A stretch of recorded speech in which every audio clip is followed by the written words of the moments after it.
In the year 2047, the world had changed in ways no one could have predicted. Technology ruled everything. People didn't just watch the news anymore, they lived it. Advanced systems called immersive story platforms allowed anyone to step into a story as if they were part of it. These platforms shaped opinions, sparked debates, and sometimes even started movements. It was a time when every word spoken by a public figure could ripple through society like a storm. Karoline Leavitt sat in her small but cozy apartment in downtown New York City. Her desk was cluttered with notes, her laptop glowing softly under the dim light of her lamp. She stared at the screen, replaying a clip she had recorded earlier that evening.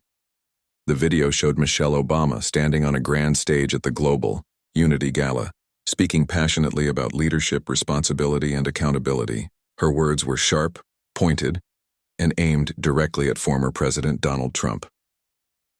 "Leadership isn't about ego or spectacle," Michelle said, her voice steady and commanding. "It's about serving others, about understanding the weight of your actions. And let's be honest, some leaders forget that burden entirely." The audience erupted into applause, cheering loudly as Michelle paused, letting her words sink in. Karoline leaned back in her chair, her mind racing. She admired Michelle Obama for many reasons. The woman was intelligent, articulate, and inspiring. But tonight, something about her speech struck a nerve. Karoline felt it deep in her chest, a mix of frustration and determination bubbling up inside her. She wasn't just upset because Michelle had criticized Donald Trump, a man she respected and defended often in her work. No, it was more than that. It was the way Michelle framed the critique, as if everyone who supported Trump was somehow complicit in his flaws. Karoline knew better. She worked hard to show people that supporting Trump didn't mean endorsing every single thing he did. She believed in his vision for America, in making the country strong again. But she also believed in fairness, in giving credit where it was due, and acknowledging mistakes when they happened. That's why she spent so much time writing articles, hosting podcasts, and engaging with people online. She wanted to bridge gaps, not widen them. But this speech felt different. It felt personal. And Karoline couldn't shake the feeling that she needed to respond, not with anger, but with clarity. She glanced at the clock on her wall. It was late, almost midnight, but sleep wasn't an option. Not tonight. The next morning, Karoline met Alex Bennett at a quiet cafe near Central Park. Alex was a programmer, someone Karoline had worked with before on smaller projects. He was tall, lanky, and always dressed in casual clothes that made him look like he'd just rolled out of bed. But looks could be deceiving. Alex was brilliant, especially when it came to technology. He understood how to use platforms like ChronoLink, the most popular immersive story platform, to tell stories that stuck with people long after they experienced them. "Okay, spill it," Alex said, sipping his coffee. "What's got you so fired up?" Karoline hesitated for a moment, then pulled out her phone and played the clip of Michelle Obama's speech. When it ended, she looked at Alex expectantly. "So? What do you think?" Alex raised an eyebrow.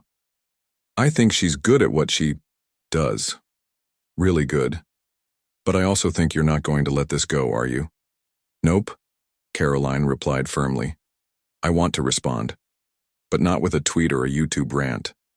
Those things only add fuel to the fire. I want to do something bigger, something that makes people stop and think." Alex nodded slowly, already piecing together what Karoline might be suggesting. "You're talking about ChronoLink, aren't you?" "Yes," Karoline said, leaning forward. "Imagine creating a narrative that doesn't just defend Trump but shows people why so many support him. A story that lets viewers walk in someone else's shoes, see things from their perspective. Something immersive, powerful." Alex tapped his fingers against the table, thinking. "It's risky. If we don't handle it carefully, it could backfire. People are sensitive right now. One wrong move and we'll look like we're attacking Michelle Obama personally." "I know," Karoline admitted. "But if we don't try, nothing changes. We'll keep shouting at each other across the divide instead of actually listening." For the next few hours, Karoline and Alex brainstormed ideas. They decided to call their project The Mirror Effect. The premise was simple yet profound. Viewers would step into key moments from recent American history, experiencing events like trade wars, immigration debates, and healthcare reforms from multiple viewpoints. Each segment would end with a question, encouraging reflection rather than judgment. As they finalized their plan, Karoline couldn't help but feel a surge of excitement. This wasn't just about responding to Michelle Obama's speech anymore. It was about starting a conversation, showing people that there was more to the story than soundbites and headlines. By the time they left the cafe, the sun was setting, casting golden hues over the city skyline. Karoline took a deep breath, feeling both nervous and hopeful. She knew the road ahead wouldn't be easy. There would be critics, backlash, maybe even threats. But she also knew one thing for certain: staying silent wasn't an option. Over the next week, Karoline and Alex worked tirelessly to bring the mirror effect to life. They gathered research, wrote scripts, and tested prototypes. Word began to spread among their networks, and soon, others joined the effort. A graphic designer named Emily helped create stunning visuals, while a musician named Ryan composed hauntingly beautiful scores to accompany each scene. Finally, after countless late nights and endless cups of coffee, the project was ready. The day of its release, Karoline posted a short teaser video on social media. Within hours, millions of people had watched it. Comments poured in, some praising the initiative, others dismissing it as propaganda. But Karoline didn't care about the negativity. All that mattered was that people were talking, and more importantly, watching. Little did she know Michelle Obama had seen the teaser too. Sitting in her office in Chicago, surrounded by books and awards, Michelle watched the clip with a mixture of curiosity and concern. She recognized the potential impact of the mirror effect, and realized it posed a challenge to her own message. With a sigh, she picked up her phone and dialed Lisa Monroe, her trusted advisor. "We need to respond," Michelle said simply. Lisa listened carefully, nodding. "I agree. But how?" Michelle smiled faintly. "Let's give them something to think about." And so the stage was set. Two powerful women, each with their own vision of truth and justice, were about to embark on a journey that would captivate the nation and perhaps change it forever. The day after Karoline Leavitt released the teaser for the mirror effect, the internet exploded. People were talking about it everywhere, on social media, in news articles, and even during casual conversations at work or school. Some praised Karoline for her boldness, saying she was finally giving a voice to those who felt misunderstood. Others accused her of twisting facts to suit her agenda. The divide grew wider with every comment, share, and reaction. Karoline watched it all unfold. From her apartment, her phone buzzed constantly with notifications, but she ignored most of them. She wasn't surprised by the mixed reactions. In fact, she had expected nothing less. What did surprise her, though, was how quickly Michelle Obama responded. It happened. Late that evening, Michelle posted a video on her official page, addressing the mirror effect directly. Dressed casually in a sweater and jeans, she sat in her living room, speaking calmly but firmly. "I've seen what Ms. Leavitt is trying to do," Michelle began, "and while I respect her creativity, I can't help but wonder, are we solving problems or just creating more? We need unity, not division." Her words struck a chord. Supporters rallied behind her, praising her for standing up against what they saw as propaganda. Critics of Michelle argued that she was dismissing an important conversation before it even began. The debate intensified, drawing in people from all walks of life. Lisa Monroe, Michelle's advisor, watched the comments roll in with growing concern. "This is getting out of hand," Lisa said as she scrolled through her tablet. "People are taking sides and it's becoming toxic." Michelle nodded thoughtfully. "That's exactly why we need to push back, not with anger, but with something stronger, something meaningful." Lisa leaned forward, intrigued. "What do you have in mind?" Michelle smiled faintly. "We'll use Ecosphere. If Karoline wants to tell stories, then let's show her how it's done." Meanwhile, Alex Bennett was hard at work tweaking the final details of the mirror effect. He had spent hours refining the code, ensuring the experience would be seamless for users. When he heard about Michelle's response, he called Karoline immediately. "You're not going to believe this," Alex said when she answered. "She's launching her own narrative on Ecosphere, and guess what? It's basically a counterattack." Karoline sighed, rubbing her temples. "Of course she is. Did you expect anything else?" "No," Alex admitted. "But here's the thing. It's not just about countering you. From what I've heard, she's framing it as a defense of truth and transparency. She's calling it Clear Reflections." "Great," Karoline muttered sarcastically. "Just what we needed. A battle of narratives." Despite her frustration, Karoline couldn't deny that Michelle's move was smart. Ecosphere was one of the most popular platforms, known for its ability to immerse users in real-world scenarios without bias, or so it claimed. If Michelle could position herself as the voice of reason, many might side with her without questioning the underlying message. Determined not to let Michelle overshadow their project, Karoline decided to double down on promotion. She reached out to friends, colleagues, and influencers, asking them to spread the word about the mirror effect. One person who responded enthusiastically was Ethan Carter, a retired teacher turned activist. Ethan had been following Karoline's work for years and admired her commitment to fostering dialogue. "I think what you're doing is incredible," Ethan told her over a video call. "Too often these debates devolve into shouting matches. Your project actually encourages people to listen." "Thanks, Ethan," Karoline replied, smiling. "But I need your help. Can you organize some screenings of the mirror effect in smaller communities? Places where people might not have access to platforms like ChronoLink?" Ethan agreed without hesitation. Over the next few weeks, he traveled across the Midwest, setting up events in libraries, community centers, and schools. Each screening ended with a discussion led by local leaders, encouraging participants to share their thoughts openly. Many attendees walked away feeling inspired, saying they hadn't realized how much they had in common with others despite their differences. While Ethan worked on building grassroots support, Karoline faced mounting pressure online. Trolls flooded her social media accounts with hateful comments, accusing her of being divisive and manipulative. Some even threatened her safety, forcing her to hire a cybersecurity expert to protect her personal information. One night, after deleting yet another wave of abusive messages, Karoline broke down in tears. She called Alex, needing someone to talk to. "I don't know if I can keep doing this," she confessed. "It feels like no matter what I say or do, it only makes things worse." Alex listened quietly, letting her vent. When she finished, he spoke gently. "You knew this wouldn't be easy, but look at what you've already accomplished. You've started conversations that people desperately need to have. Don't give up now." His words gave Karoline strength. She wiped her tears and resolved to keep going, no matter how tough. It got out as the mirror effect gained traction. Michelle's Clear Reflections launched with equal fanfare.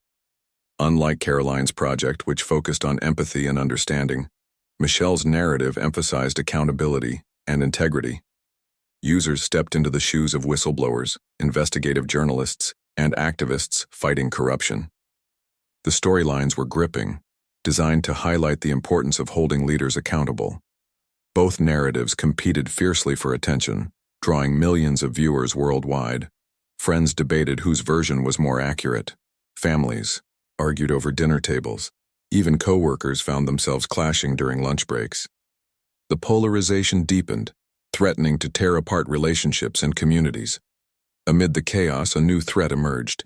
Hackers, allegedly linked to foreign operatives, exploited vulnerabilities in both ChronoLink and Ecosphere. They manipulated the narratives, inserting false information and distorting key moments. For example, in the mirror effect, scenes showing peaceful protests were altered to depict violent riots. In Clear Reflections, whistleblowers were portrayed as traitors working against national security. The hacks caused widespread confusion. Viewers struggled to distinguish fact from fiction, leading to even greater mistrust. Both Karoline and Michelle were horrified by the damage caused. They realized that their projects intended to foster understanding had inadvertently become tools for division. Karoline reached out to Alex immediately. "We need to fix this," she said urgently. "If people lose faith in these platforms, it's game over." "I'm already on it," Alex assured her. "But it's going to take time. Whoever did this knew exactly what they were doing." Michelle faced similar challenges. She met with Lisa and her tech team, brainstorming ways to restore credibility. To clear reflections. "We have to act fast," Michelle said. "Otherwise, everything we've built will crumble." For the first time, Karoline and Michelle found themselves facing the same enemy. Though they remained on opposite sides of the ideological spectrum, they shared a common goal: protecting the truth. It was a sobering realization, one that would eventually lead to an unexpected alliance. But for now, the battle raged on, leaving scars that would take years to heal. The hacking incident sent shockwaves through both Karoline Leavitt's and Michelle Obama's teams. For days, the internet buzzed with accusations and conspiracy theories. Some blamed foreign governments, while others pointed fingers at domestics, rivals trying to sabotage their work. The chaos was overwhelming, and both women felt the weight of responsibility pressing down on them. Karoline sat in her apartment, staring at her laptop screen. She had just finished reading a report from Alex about the extent of the damage. Key moments in the mirror effect had been altered to paint Trump supporters as extremists, while peaceful protests were edited to look like violent riots. It was devastating, not only because her project had been hijacked, but also because it fueled the very divisions she had hoped to heal. "This wasn't supposed to happen," Karoline said aloud, her voice barely above a whisper. She felt a mix of anger and helplessness. All her hard work, all the late nights and sacrifices seemed meaningless now. Worse still, she worried that people would blame her for the misinformation, assuming she had orchestrated it herself. Alex knocked softly on her door before entering. He carried 2 cups of coffee and handed one to Karoline. "We'll fix this," he said firmly, "but first you need to take a step back and breathe." Karoline nodded, though she didn't feel any calmer. "What do we do next? How do we prove that we didn't create those fake scenes?" "We start by being transparent," Alex replied. "We release a statement explaining what happened and showing the original footage side by side with the hacked version. People might not believe us right away, but at least we're taking action." Reluctantly, Karoline agreed. Over the next few hours, she and Alex worked together to draft a public apology and explanation. They included screenshots and video clips comparing the real content to the manipulated versions. When the statement went live, the response was mixed. Some praised Karoline for owning up to the issue, while others accused her of deflecting blame. Meanwhile, Michelle Obama faced a similar crisis. Scenes and clear reflections had been tampered with too, portraying whistleblowers as traitors and activists as radicals. Lisa Monroe stood beside Michelle in her office, watching as comment after comment poured in online. "This is bad," Lisa admitted. "People are losing trust in everything, including us." Michelle sighed deeply, rubbing her temples. "I know, but we can't let this break us. We have to show them that we're still fighting for the truth." Lisa nodded. "Then we need to act quickly. Maybe we should consider reaching out to Karoline. If we team up, we might be able to restore credibility faster." Michelle hesitated. The idea of collaborating with Karoline felt strange, almost unthinkable. After weeks of clashing narratives and public disagreements, the thought of working together seemed impossible. Yet deep down, Michelle knew Lisa was right. This wasn't about winning anymore, it was about fixing what had been broken. The next morning, Michelle made a decision. She picked up her phone and dialed Karoline's number. It rang several times before Karoline answered, sounding cautious. "Hello?" Karoline said, unsure who was calling. "It's Michelle," came the reply. "Can we talk?" Karoline froze, for a moment surprised to hear Michelle's voice. Sure. What's this about?" "I think you know," Michelle said evenly. "Our projects have been hacked. Both of us are under attack, and frankly, I don't see how either of us wins unless we figure this out together." Karoline hesitated. She hadn't expected Michelle to reach out, let alone suggest collaboration. But the logic was undeniable. "Okay," she finally said. "Let's meet." They arranged to meet at a neutral location, a quiet cafe near Central Park. When they arrived, the tension between them was palpable. Michelle wore a professional smile, while Karoline looked guarded, unsure of what to expect. They ordered coffee and sat down at a corner table, away from prying eyes. "So," Michelle began, cutting straight to the point, "here's the situation. Someone is using our platforms to spread lies. If we don't address this together, it's going to destroy whatever progress we've made." Karoline nodded slowly. "I agree, but how do we even begin? People already distrust us. They're not going to believe anything we say unless we give them proof." "That's where technology comes in," Michelle said. "We need experts, people who can analyze the code, track down the hackers, and verify the authenticity of our content.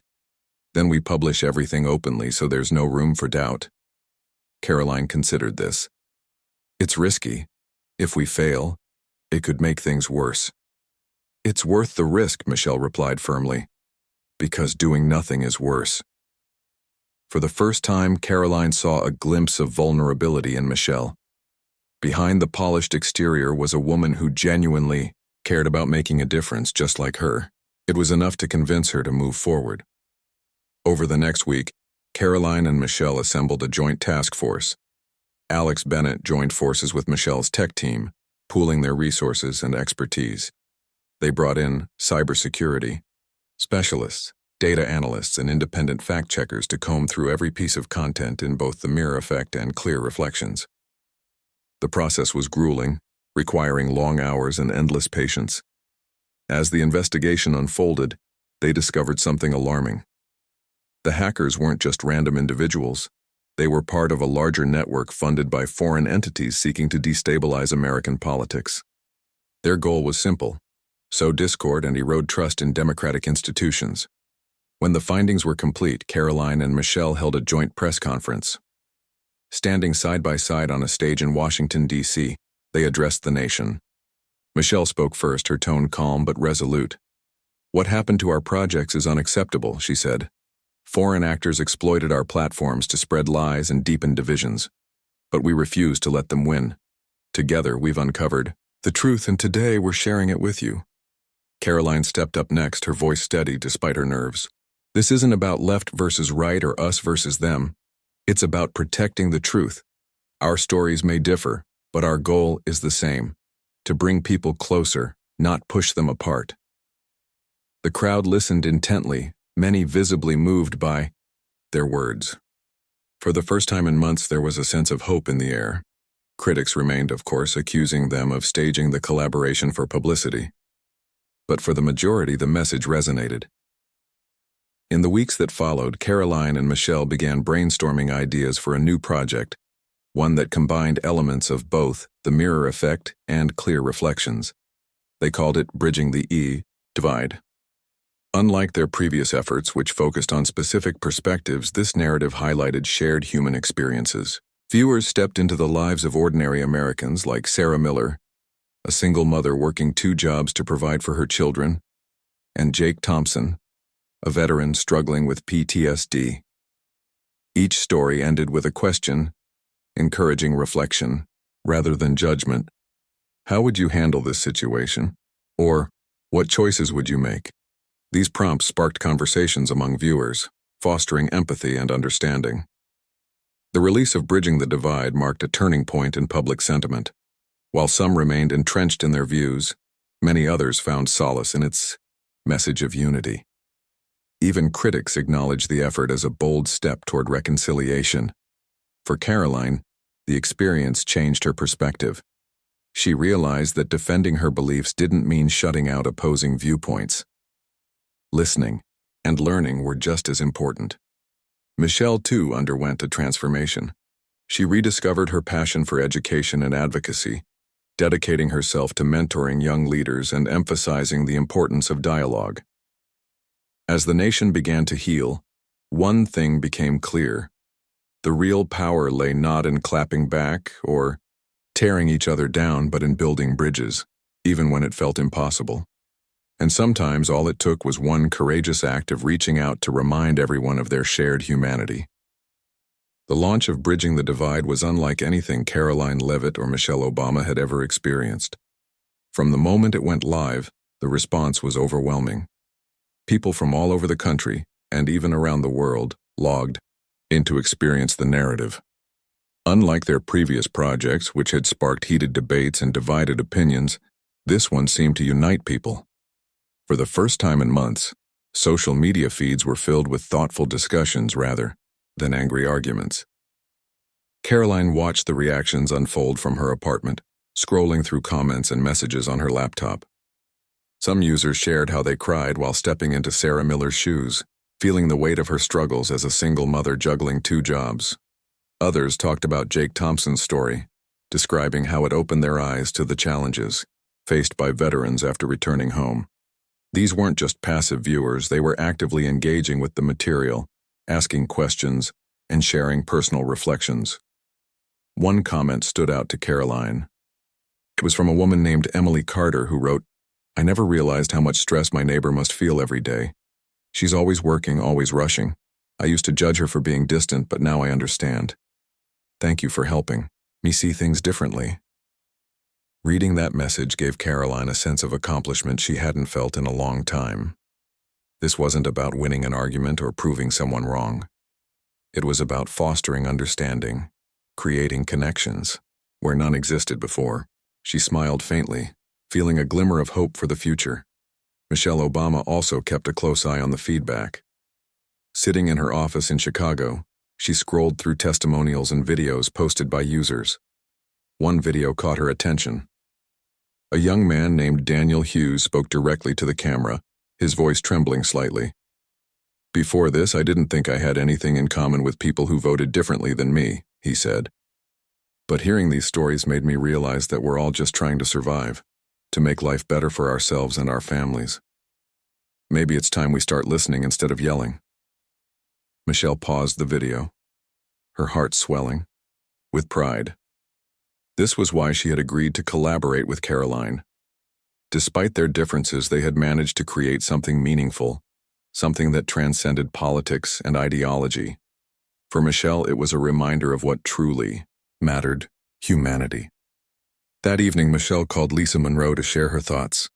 "You know," Michelle said, leaning back in her chair, "this project has reminded me of why I got into public service in the first place. It's not about being right or proving a point. It's about making a difference." Lisa smiled, though Michelle couldn't see it over the phone. "And you're doing exactly that. Look at the impact this is having. People are changing the way they think, the way they interact with each other." Michelle nodded, even though Lisa couldn't see her. "It feels good, Lisa. Really good. But there's still so much work to do." While Bridging the Divide brought moments of unity, it also faced its share of criticism. Not everyone was ready to embrace the message of empathy and collaboration. Some accused Karoline and Michelle of watering down their original stances, claiming they were abandoning their principles for the sake of peace. Others dismissed the project as naive, arguing that real-world issues couldn't be solved by telling emotional stories. Karoline read those comments too, bracing herself for the backlash. At first, she felt defensive, wanting to respond to every negative remark. But then she remembered something Alex had told her during the early days of the mirror effect. "Not everyone will agree with you, and that's okay. What matters is staying true to your vision." She took a deep breath and decided to focus on the positive responses instead. There would always be critics, but the fact that so many people were connecting with the project gave her hope.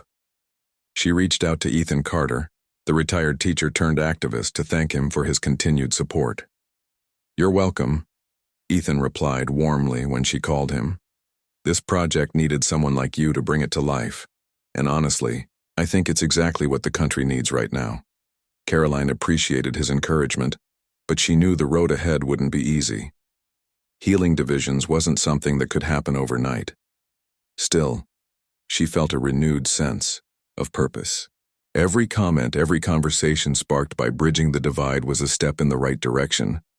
For Michelle, the project reignited a passion she thought she had lost. After years of advocating for education and wellness, she sometimes felt trapped in a cycle of performative activism, speaking at events, writing books, and giving interviews without seeing tangible change. But Bridging the Divide reminded her of the power of storytelling. It wasn't just about delivering speeches or writing op-eds. It was about creating experiences that resonated deeply with people.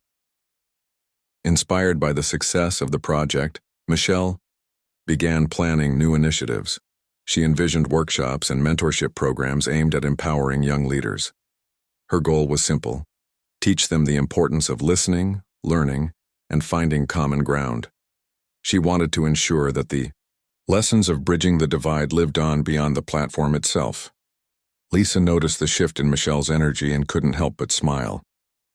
"You seem lighter," she observed one afternoon as they reviewed plans for the upcoming workshops. "I feel lighter," Michelle admitted. "This project has given me a new perspective. It's shown me that even when things seem impossible, there's always a way forward if you're willing to try." As weeks turned into months, the effects of Bridging the Divide rippled across the nation. Community groups organized screenings and discussions, using the project as a tool to bridge gaps between neighbors. Schools incorporated it into their curriculums, encouraging students to think critically about empathy and understanding. Even politicians referenced it in speeches, calling for unity and cooperation. Karoline and Michelle stayed in touch, occasionally meeting for coffee or exchanging messages to discuss the progress. Their relationship had evolved from adversaries to cautious allies, and while they still disagreed on many issues, they respected each other's dedication to making a difference. One crisp autumn morning, Karoline received an email from Michelle. In it, Michelle thanked her for the collaboration and expressed her belief that their partnership could serve as a model for others. "We may not always see eye to eye," Michelle wrote, "but together, we've proven that even the deepest divides can be bridged with honesty and effort." Karoline read the email several times, a small smile playing on her lips. She replied simply, "Thank you, Michelle. Here's to continuing the journey." Though the scars of division wouldn't fade entirely, the nation took a collective step toward healing. Conversations that once ended in shouting matches now concluded with mutual respect. Families repaired strained relationships, colleagues found ways to collaborate despite differing views, and friendships strengthened through shared understanding. Karoline and Michelle proved that change was possible, not through grand gestures or dramatic confrontations, but through small intentional acts of connection. They showed that leadership wasn't about ego or spectacle, as Michelle had once said, but about serving others and recognizing the weight of one's actions. And as winter approached, bringing with it the promise of renewal, both women looked to the future with optimism. The journey was far from over, but they had taken the first steps toward building a more united, compassionate society. Months had passed since the launch of Bridging the Divide, and its impact continued to grow. Karoline Leavitt found herself reflecting on everything that had happened, the highs, the lows, and the moments in between. Sitting alone in her apartment, one quiet evening, she scrolled through old emails and messages from people who had been touched by the project. Each note reminded her of how far they had come. One message stood out. It was from a man named Greg Thompson, who lived in a small town in Ohio. "I used to hate anyone who didn't agree with me," Greg wrote. "But after going through your project, I realized we're not so different. Now I'm talking to my neighbors again, even the ones I don't always see eye to eye with. Thank you for helping me change." Karoline smiled softly as she read the words. She knew it wasn't just her doing. Michelle Obama, Alex Bennett, Ethan Carter, and countless others had played vital roles in making the project a success. Still, she felt a deep sense of pride knowing that something she helped create had made such a difference. For years, she had fought to defend her beliefs, often feeling like she was shouting into the void. But now she understood that real progress came not from shouting, but from listening. Michelle Obama, too, found herself reflecting on the journey. In her home office in Chicago, surrounded by books and mementos from her years in public service, she thought about the lessons she had learned. The collaboration with Karoline had challenged her in ways she hadn't expected. At first, she had viewed Karoline as an opponent, someone whose ideas clashed with her own. But over time, she came to see her as a partner, someone equally committed to finding solutions. Lisa Monroe walked into the room, holding a folder filled with updates on their latest initiatives. "Here's the report from last week's workshop," Lisa said, placing the folder on Michelle's desk. "Attendance was higher than ever, and participants are already planning community projects based on what they learned." Michelle nodded, her eyes lighting up. "That's amazing. It's proof that this work is worth it." "It is," Lisa agreed. "And you're inspiring people along the way. They look up to you, Michelle, not just because of what you've done, but because of what you're still doing." Michelle paused, letting the words sink in. She had spent years advocating for change, yet there were times when she doubted her impact. Collaborating with Karoline reminded her that no effort was too small, no voice too insignificant. Even in a world divided by politics and ideology, there were always opportunities to connect, to heal, and to move forward together. As winter gave way to spring, both women remained active in their efforts to promote unity. Karoline traveled across the country, speaking at conferences and hosting workshops inspired by bridging the divide. Her talks focused on the importance of empathy and dialogue, encouraging audiences to step outside their comfort zones and engage with those who held different views. At one event in Denver, a young woman approached her after the presentation. "I want to do what you're doing," the woman said earnestly. "How did you start?" Karoline chuckled, recalling her own beginnings. "Honestly, I started with a question. I asked myself, what can I do to make a difference? And then I took one small step at a time." The woman nodded, determination in her eyes. "Thank you. That gives me hope." Hope. That was what Karoline wanted to leave behind wherever she went.